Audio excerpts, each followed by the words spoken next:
So hello everyone and welcome back to one of the most beautiful channel of fitness industry the body building doctor. मैं आपका अपना host दोस्त और coach Varun. Recently हमने एक real life case study पे video बनाई थी जो काफ़ी अच्छा रिस्पॉन्स उसका आया। तो आज भी ऐसी ही एक रियल लाइफ केस स्टडी पे वीडियो है जिसके अंदर हमने अपने क्लाइंट का टेस्टोस्टेरोन, जो पहले हमारा क्लाइंट नहीं था लेकिन जब हमारे क्लाइंट बने तो उनका टेस्टोस्टेरोन 214 नैनोग्राम्स पर डेसीलीटर पे था, वो हमने रिकवर किया and it came out to be 394 nanogram per decilitre, यानी कि विद इन द रेंज, वो भी विद इन 6 वीक्स। उसके बारे में आज हम बात करेंगे, लेकिन उससे पहले एक छोटी सी इंट्रोडक्शन लेते हैं कि लाइक कहाँ पे गलतियां होती हैं, क्यों सब लोग ये नहीं कर पाते। देखो, ज्यादातर लोग जो लगता है कि टेस्टोस्टेरोन क्रैश हो गया है तो हमें सिर्फ और सिर्फ टीआरटी ही चाहिए। बहुत से लोग साइकिल बंद करने के बाद टीआरटी पे डायरेक्टली स्विच कर जाते हैं। मैंने कई वीडियोस में ये चीज बताई है कि टीआरटी हम तब करते हैं जब हम 40 क्रॉस कर जाते हैं, ठीक है, तो क्योंकि टेस्टोस्टेरोन नेचुरली डिक्लाइन कर जाता है, तो तब टीआरटी करने का फायदा है। लेकिन अगर आप पहले ही टीआरटी शुरू कर लोगे तो टीआरटी तो लाइफ लॉन्ग है, वो कभी वापसी नहीं हो सकती टीआरटी से आपकी, ठीक है। और अगर आप ये समझते हो कि टेस्टोस्टेरोन क्रैश कर गया है, हम उसे रिकवर नहीं कर सकते, तो यहाँ पे भी आप गलत हो। क्योंकि ऐसा होता है ना कि टेस्टोस्टेरोन कहाँ पे रुका है, क्या प्रॉब्लम है, जब तक हमें प्रॉब्लम्स नहीं पता तब तक हम उसका सोल्यूशन नहीं ले सकते। बहुत से लोग इसी चीज पे आगे फोकस नहीं कर पाते कि एक्चुअल में जो दिक्कतें आई हैं वो क्यों आ रही हैं। लोगों को लगता है कि हमने शायद साइकिल शुरू किया, साइकिल शुरू करने से सबको दिक्कतें आती हैं। सबको दिक्कतें नहीं आती। सबसे पहला तो पॉइंट मेरा यही है। तो आज का हमारा जो टॉपिक है that is from low testosterone to full recovery in 6 weeks. जैसे कि आपने इस वीडियो का थंबनेल देखा, उसके अंदर मैंने रिपोर्ट्स भी मेंशन करी, क्योंकि ड्यू टू सम रीजंस, आप समझते हो, मैं क्लाइंट का नाम नहीं ले सकता और क्लाइंट की रिपोर्ट्स विद नेम पब्लिश नहीं कर सकता। बाकी जो लोग मुझे काफी समय से फॉलो कर रहे हैं उन्हें पता ही मेरे पास थेरापेटिक क्लाइंट्स काफी सारे हैं जिनके साथ हम काम करते रहते हैं। तो वीडियो में जाने से पहले हमारी टीम का नंबर नोट कर लो, 9873011160। मिस्टर नमन आपको वहां पे मिलेंगे, वहां पे आप उनसे बात कर सकते हैं। किसी तरह का स्टफ चाहिए, कोई हमारी जानकारी चाहिए आपको, किसी तरह के कोर्स के बारे में या किसी कोर्स में एनरोल करना है तो आप इनसे बात कर सकते हैं। इंस्टाग्राम हैंडल हमारा एनाबॉलिक आर्क है, ARCC के नाम पे, और वेबसाइट है हमारी www.thebodybuildingdoctor.in। इस पे जाके आप हमारे ब्लॉग्स पढ़ सकते हैं। काफी दिनों से कोई नया ब्लॉग नहीं आया, लेकिन स्टिल इस पे काफी सारे ब्लॉग्स हैं जो पढ़ते पढ़ते आपको काफी समय बीत जाएगा। एंड वीडियो पे जाने से पहले वीडियो को लाइक कर लो, चैनल को सब्सक्राइब कर लो, ज्यादा से शेयर कर लो ताकि बहुत लोगों तक पहुंच सके।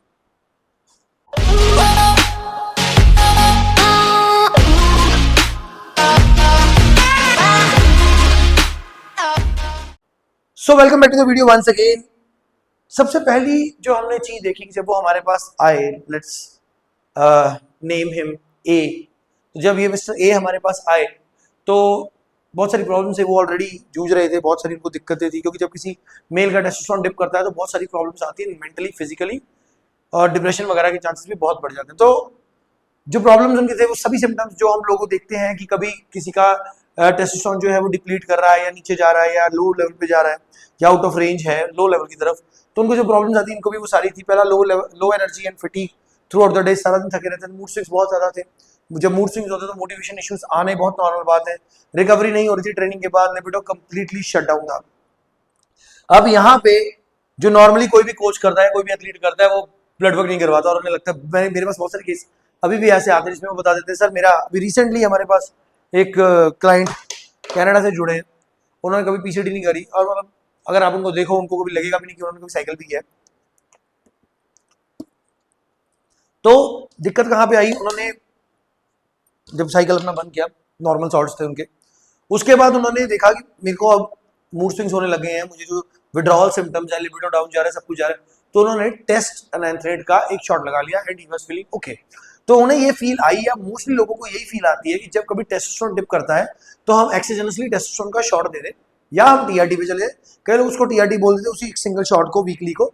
टीआरटी ऐसे नहीं होता, वो एक अलग कंसेप्ट है, उसके बारे में हमने पहले भी बात कर रखी है कि टीआरटी की डोज आपका एंडोक्राइनोलॉजिस्ट या आपका यूरोलॉजिस्ट आपको बना के देता है, तो उसके अकॉर्डिंगली वो टीआरटी की डोज होती है। नॉर्मल आपका कोच आपको टीआरटी डिसाइड नहीं करके दे सकता बिना टीआरटी के बारे में पढ़े हुए। तो यहाँ पे हम बात ये वही कर रहे हैं कि हमने क्या किया, हमने टीआरटी पे नहीं गए, हमने उनके सबसे पहले ब्लड टेस्ट करवाए ताकि हमें ये पता लगे कि कितना अमाउंट ऑफ टेस्टोस्टेरोन जो है वो सप्रेस्ड है और क्या क्या प्रॉब्लम है। तो जो जो प्रॉब्लम्स आई उसके बारे में बात करते हैं। पहले तो हमें ये पता लग गया कि उनका टेस्टोस्टेरोन जो है वो पूरी तरह सप्रेस हो चुका है। सेकेंडली, प्रोलैक्टिन जो है वो उनका हाई था, एलएच एंड एफएसएच जो थे वो रेंज में थे पर लोअर साइड पे थे, यानी ये कह सकते हो कि प्रॉपर फंक्शनिंग उनकी नहीं हो रही थी, दे वर नॉट फंक्शनिंग ऑप्टिमली, ठीक है। यानी कि ऐसा जो जो एक्चुअल रेंज होनी चाहिए, देखो कई बार क्या होता है, मान लीजिए प्रोलैक्टिन की रेंज 9 to 13 या 9 to 21, एग्जाम्पल दे रहा हूँ, मुझे एग्जैक्ट रेंज नहीं याद, मिनिमम रेंज तो मुझे याद है 9 होती है। तो किसी किसी की जो है वो कई बार क्या होती है, बॉर्डर लाइन टच कर रही होती है। ये शुगर की बात कर लो, शुगर बॉर्डर लाइन टच कर रही होती है, तो उसका मतलब ये होता है कि रेंज में तो हो लेकिन ऑप्टिमल रिजल्ट्स नहीं आएंगे। तो इनके एलएच और एफएसएच के साथ यही प्रॉब्लम थी, और इस कंडीशन को हम लोग बोलते हैं सेकेंडरी हाइपोगोनाडिज्म, जिसका मतलब होता है कि टेस्टिस अपना काम तो कर रही हैं, अपने हार्मोन्स तो बनाने की कोशिश कर रही हैं, लेकिन ब्रेन सिग्नल नहीं दे रहा प्रॉपर वे में, यानी कि पिच्यूरी, ब्रेन पिच्यूरी को नहीं सिग्नल दे रहा है, as a result of which GnRH release नहीं हो रहा, और उसकी वजह से एलएच और एफएसएच की जनरेशन प्रॉपर नहीं हो रही। तो इस कंडीशन को हम बोलते हैं सेकेंडरी हाइपोगोनाडिज्म।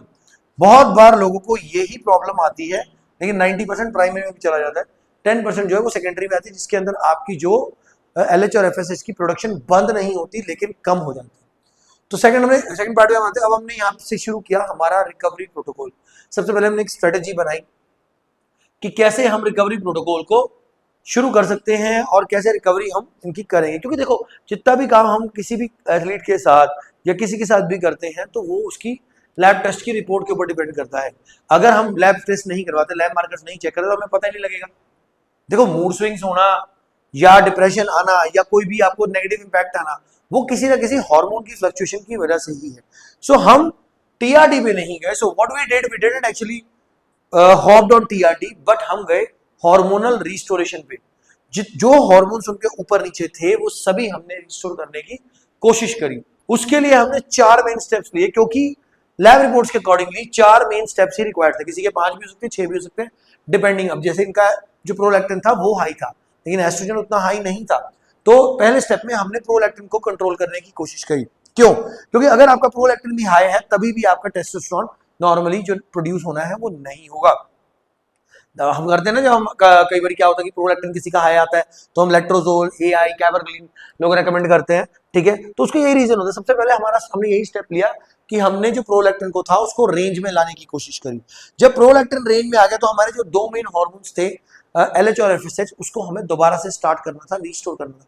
वो बहुत इंपॉर्टेंट था, क्योंकि एलएच और एफएसएच ही ऐसे 2 हार्मोन्स हैं जो रिस्पॉन्सिबल हैं आपके बेबी प्लान करने के, या कह लो मेल्स के दोनों ही मेन ल्यूटिनाइजिंग हार्मोन और फॉलिकल स्टिमुलेटिंग हार्मोन, 2 ऐसे हार्मोन्स हैं जो रिक्वायर्ड हैं मेल्स को फॉर रिप्रोडक्शन, ठीक है। तो इसको करना बहुत जरूरी था, इसके बिना रिकवरी पॉसिबल नहीं थी। कई बार क्या होता है, जब आप किसी भी कोच के पास जाते हो वो आपको बोल देते हैं, यहाँ बैठते जाओ, वो आपको बोल देते हैं कि आप रिकवरी के टाइम पे एलएच और एफएसएच जो है वो मत कर, मतलब करवाते ही नहीं है। Normally LFT, KFT, total testosterone, free testosterone करवा के छोड़ देते हैं। अब ये भी नहीं है कि एलएच और एफएसएच आपको हरी बारी करवाना है। अगर आप ड्यूरिंग साइकिल एलएच एफएसएच कराने का कोई मतलब इतना जरूरी नहीं हो जाता, क्योंकि उस टाइम पे नॉर्मली ग्रेजुअली वो लो ही होते हैं, ठीक है।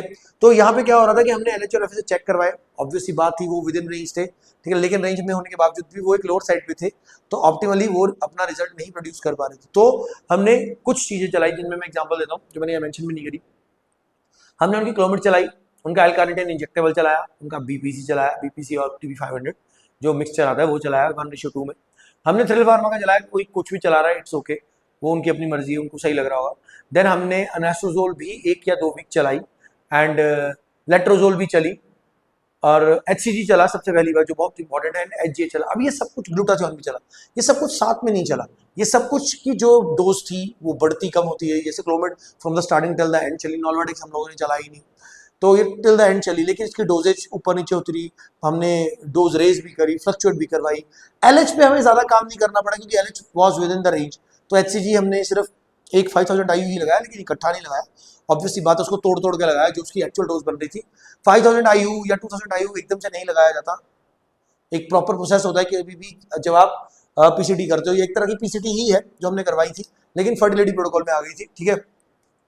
तो हमारा मेन जो बनाने का इसको रीजन था वो ये था कि हमारा जो एचपीटीए एक्सेस है, ठीक है, इसको हमने स्ट्रेटेजी इसलिए बनाया था कि जो हमारी एचपीटीए एक्सेस है वो रिवाइव हो जाए, वो वापस से चल पड़े। अगर एचपीटीए एक्सेस वापस से चल पड़ती किसी भी रीजन की वजह से, तो जितने भी हार्मोन्स उनके ऊपर नीचे हो रखे वो बैलेंस हो जाते। सो थर्ड आता है liver and detox supplements support, sorry liver and detox support. देखो जब कभी आपके एस्ट्रोजन ऊपर, आपके जो आप एनाबॉलिक्स करते हो, तो आपके एएलटी एएसटी के लेवल्स ऊपर नीचे आते हैं, जिसको हम एसजीओटी और एसजीपीटी भी बोलते हैं। तो इन लेवल्स को भी आपको नॉर्मलाइज करना बहुत जरूरी है। ये रिपोर्ट्स के अंदर नॉर्मल सी बात है, जब आप मैक्रोडोजिंग पे ऊपर होते हो तो ये इम्बैलेंस रहते ही हैं। माइक्रो डोजिंग में इनकी इम्बैलेंस होना बहुत मुश्किल हो जाता है, बहुत कम होता है कि ये इम्बैलेंस हो, ठीक है। तो हमने उसको भी कुछ सप्लीमेंट्स ऐड किए, थियानिन भी हमने ऐड किया ताकि जो इनके लिवर के ALT AST थे वो वापस अपनी रेंज में आ जाए।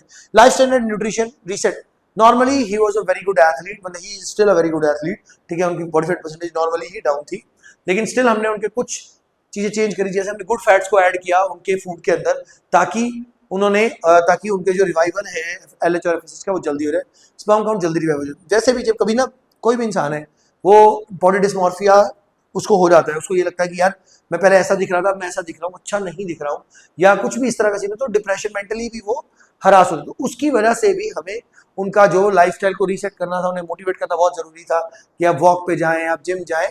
तो वो चीजें भी हमारी टीम ने उनके साथ कंसल्ट करी and we did that. Third part results क्या है। रिजल्ट्स में देखो सबसे पहली बात है 6 वीक्स के अंदर हमने रिजल्ट दे दिया। वैसे चलो हम तो कौन होते हैं, लेकिन उनका खुद बहुत अच्छा इसके अंदर अप्रोच रही, तो 6 वीक्स के अंदर रिजल्ट मिल गए। पहला रिजल्ट है टेस्टोस्टेरोन जो कि बॉर्डर लाइन पे था 214 नैनोग्राम पर डेसीलीटर, वो हेल्दी लेवल पे चल गया 394 नैनोग्राम पर डेसीलीटर। सबसे पहली चीज तो यही होगी। सेकंड आई LH और FSH दोनों की रिकवरी बहुत अच्छी हुई और बॉडी ने अपना नेचुरल प्रोडक्शन स्टार्ट कर दिया। मैंने पहले भी बताया LH और FSH अगर बन रहा है तो आपकी बॉडी नेचुरल प्रोडक्शन कर रही है आपके टेस्टोस्टेरोन का। थर्ड आता है प्रोलैक्टिन जो है वो वापस अपनी रेंज में आ गया, इतनी रेंज में आ गया कि टेस्टोस्टेरोन नेचुरल बनने लगा। तो यहां से आपको क्या पता लगता है, दोनों आपस में कहीं ना कहीं लिंक्ड है। लास्ट एस्ट्रोजन को भी बैलेंस कर दिया गया किसी ना किसी तरीके से। एस्ट्रोजन देखो जब सारी चीजें बैलेंस होती है तो T/E रेशियो भी बैलेंस होता है, टेस्टोस्टेरोन टू एस्ट्रोजन रेशियो। तो एस्ट्रोजन को स्टेबलाइज किया गया, जिस वजह से मूड स्विंग्स और वाटर रिटेंशन खत्म हो गई। और सबसे मेन थिंग थी इनके सारे सिम्टम्स जो थे, जितने भी सिम्टम्स टेस्टोस्टेरोन के सॉरी इसके थे, वो सारे के सारे जो है वो रिवर्स हो गए और एनर्जी इनकी वापस आ गई, लिबिडो वापस आ गया, ठीक है। और mentally he felt very much improve. तो यहां से हमारे की टेक अवेज क्या हो सकते हैं। सबसे पहली बात आती है कि कभी भी TRT में डायरेक्टली जंप मत करो। बहुत से कोचेस ये गलती करते हैं, बहुत से एथलीट्स गलती करते हैं, क्योंकि बहुत सारे चांसेस हैं कि आप रिकवर हो सकते हो। सेकंड पॉइंट पे आपको ये ले सकते हो कि आपको ब्लड वर्क बहुत जरूरी है। अगर आपके ब्लड मार्कर्स, आपके पास up to date blood markers नहीं है तो पहले वो करवाओ, वो बहुत जरूरी है। उसके बिना, ठीक है, आप रिकवरी नहीं करवा पाओगे किसी की, ना ही खुद की कर पाओगे। थर्ड पॉइंट में आप ये कह सकते हैं कि रिकवरी जो है वो पॉसिबल है, एवरी पॉइंट पे रिकवरी पॉसिबल है, ठीक है। लेकिन उसके लिए आपको अच्छी नॉलेज होनी चाहिए, अच्छा आपके पास कोच होना चाहिए, शॉर्टकट्स में नहीं होगी। तो अगर आप ऐसे किसी भी हार्मोन क्रैश से डील कर रहे हैं और चाहते हैं कि हम आपकी हेल्प करें तो don't panic, we can bounce back in a healthy range. उसके लिए आपको क्या करना होगा, उसके लिए आपको हमारी टीम में सब फैक्टर को ज्वाइन करना होगा। अगर आप हमारा कोर्स ज्वाइन करना चाहते हैं तो www.thebodybuildingdoctor.in पे जाके हमारा कोर्स ज्वाइन कर सकते हैं। See you in the next video. Thank you for watching the video. Thank you.